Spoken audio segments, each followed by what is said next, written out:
Alright, hello everybody. The first book on the stack for last month was Assassin's Quest by Robin Hobb. Super loved these. All three of these books were really damn good. I could see why they're so popular. I should have read it forever ago. Super stoked. I look forward to reading this again at some point after I've read it all again. We're gonna put these over here. Alright, so the second book on the stack, I love this one a lot. Monstrous Regiment, Terry Pratchett. It's like Discworld Mulan. It's the best way I could describe it. It's my second favorite, right up there with The Truth, which was the very first Discworld book that I read. And I still think I love that one more. But this is basically a perfect book. I love everything about this. This is super fucking... We have the Penguin Classics, Clark Ashton Smith.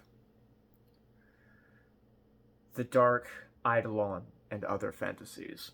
Best way I can describe this. Do you love Lovecraft, but you'd prefer if he wasn't like a super misogynist, racist dude? That's basically exactly what this is. There are short stories in here, there are prose poems in here, and then there are poems in here, and it's just super, super good. Next up on the stack, we have Dissipatio HG, The Vanishing, by Guido Morselli from the NYRB Classics.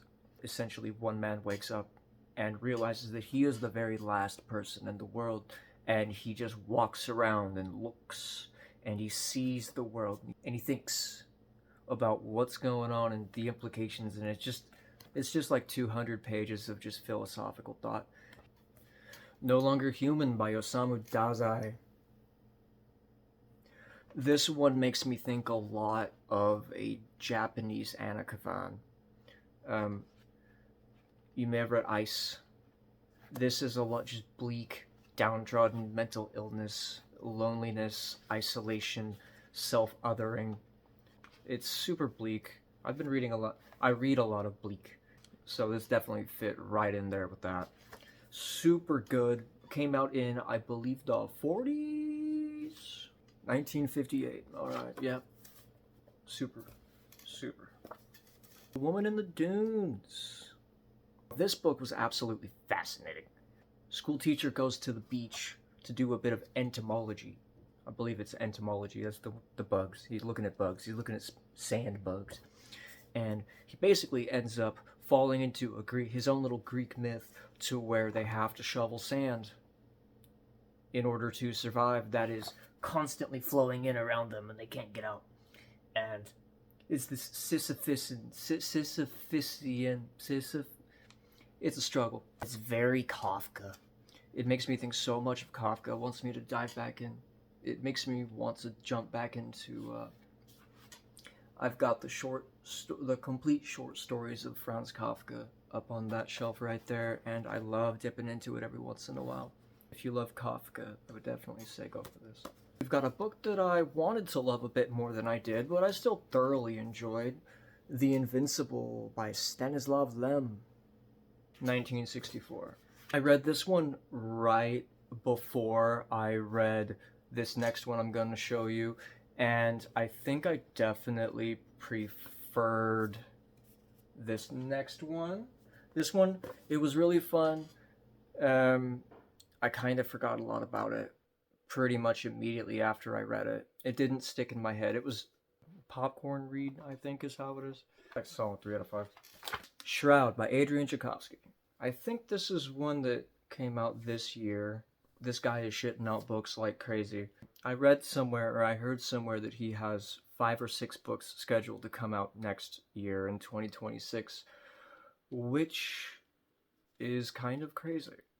There's like more survival horror elements type stuff in this one. It's definitely a page turner. You really don't want to put this one down. The Library of America edition, Hainish Novels and Stories, Volume 2, Ursula K. Le Guin. I read part 1 of this earlier this year.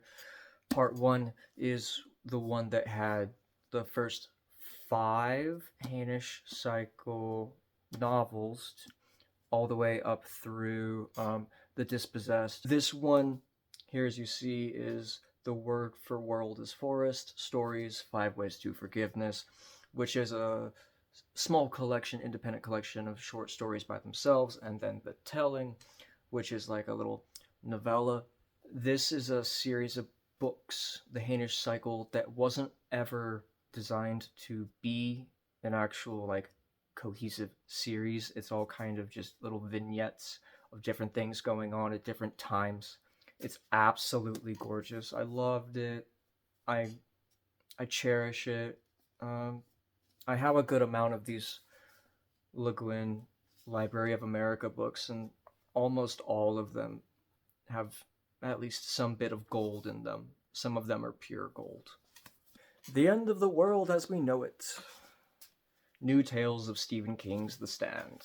Now, I was super happy to get behind this when I heard it was coming out. I didn't love it. I love what it represents more so than what it is in the execution of it. So many of these stories feel the same. About a third of the way into it, it kind of just starts to feel like fan fiction a little bit. Not that it's bad. None of that's bad.